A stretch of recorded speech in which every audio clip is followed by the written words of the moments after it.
There is nothing, and I mean nothing, that makes people on the internet angrier than when you call out their favorite celebrity for faking a black accent.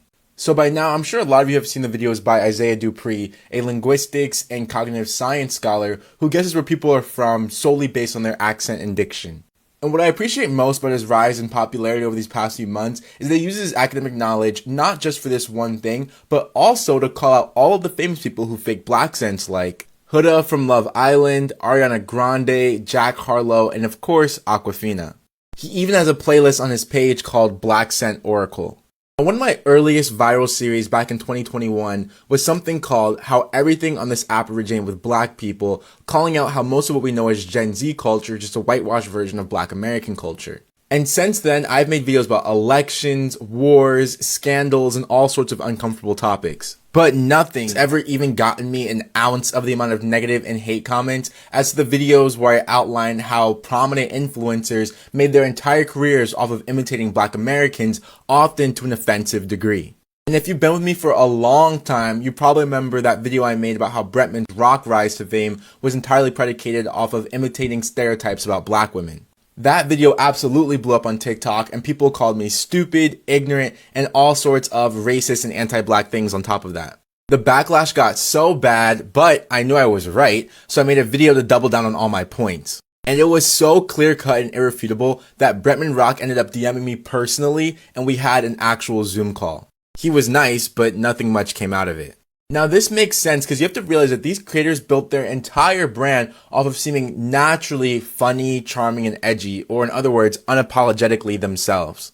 But when you expose the fact that their unique personality, their cool phrases, and their funny accents are just imitations of Black people, you're shattering that illusion.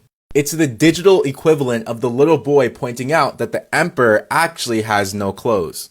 And for them, the absolute worst part about this is that by calling out a fave for faking a Black accent, you're likely also calling out a large portion of their audience as well. This is because the cultural appropriation of Black American culture is a massive, widespread phenomenon going back centuries in the United States. So to admit that one's favorite influencer or celebrity is disrespectfully imitating Black people is to admit that they themselves might be doing it too. And this is a brutal realization because it means you might actually not be that intrinsically interesting. Things that make people laugh at your jokes or engage with your content online or in social situations isn't actually your wit, it's your performance of Blackness. People don't want to look in the mirror and realize that they haven't exhibited their authentic culture probably since like middle school. They've abandoned the way their parents talk, the way their community talks, and adopted a whole personality based off what they thought were trends online.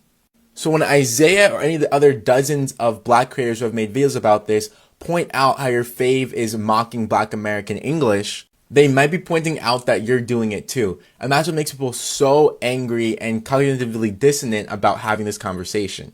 And yes, it might be unintentional, it might not be malicious, but this phenomenon is still a reality and it's widely observable. But what do you think? Have you noticed this as well, or do you disagree? Let me know in the comments.